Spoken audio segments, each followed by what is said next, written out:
안녕하십니까.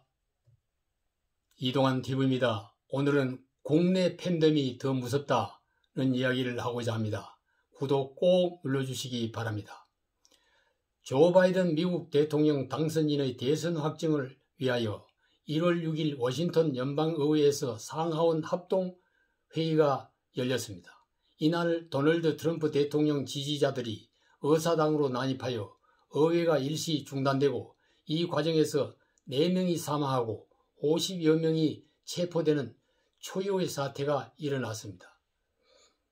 시위대 수천 명이 의사당을 둘러싸자 워싱턴 DC와 버지니아주 연방군이 방위군이 출동하여 시위대를 몰아내고 이날 6시 이후 워싱턴에 통금이 내려졌습니다. 지난해 11월 대선 이후 트럼프 대통령의 불복 선언이 유혈 사태로 이어지게 된 것입니다. 이번 사태는 미국 우선주의를 내세운 트럼프즘이 초래한 비극이며 미국 민주주의의 부끄러운 오점을 드러낸 것입니다. 트럼프는 이날 12시 백악관 남쪽에 모여든 지지자들에게 우리는 절대 승복하지 않을 것이다. 약해서는 우리나라를 절대 되찾지 못한다. 힘을 보여주어야 하며 강해야 한다고 사실상 시위를 선동했습니다. 그 후 지지자들은 걸어서 30분 거리의 의사당 방향으로 행진을 했습니다.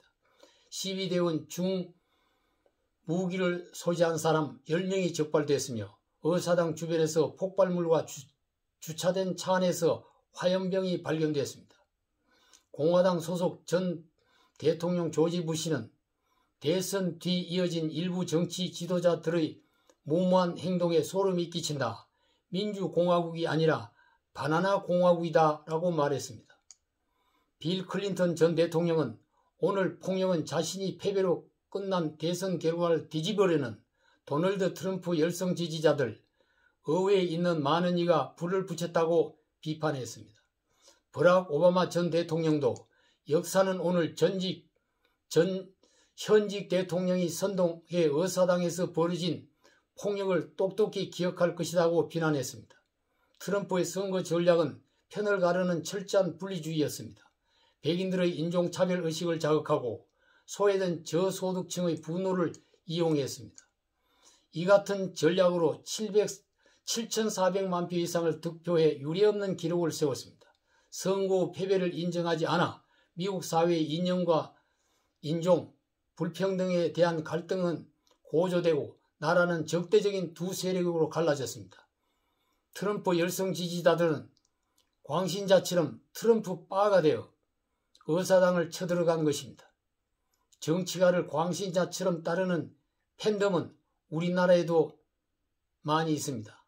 노사모와 박사모, 문바에 속해 있던 사람들입니다.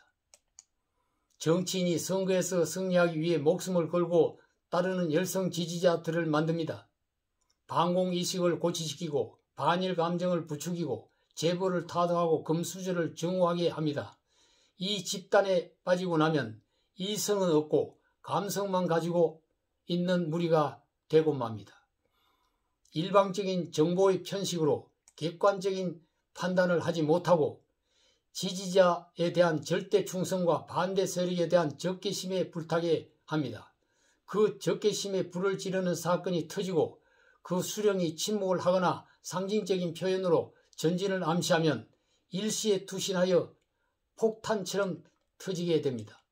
독일의 나치나 일본의 가미가제 같은 자살 특공대가 민주주의 사회에 대낮에도 일어날 수 있다는 것입니다. 자유민주국가의 정치인이 이 같은 정치 수단을 이용하는 자가 있다면 그 사람부터 퇴출시켜야 민주주의를 지탱하고 살릴 수가 있는 것입니다. 이번 미국의 의사당 시위대 침입 사태로 지금까지 민주주의의 선진국으로 존경받던 미국의 위신이 하루아침에 땅에 떨어졌습니다.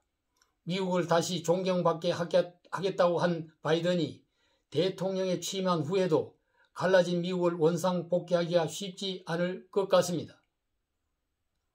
미국의 민주주의가 심히 걱정됩니다. 감사합니다.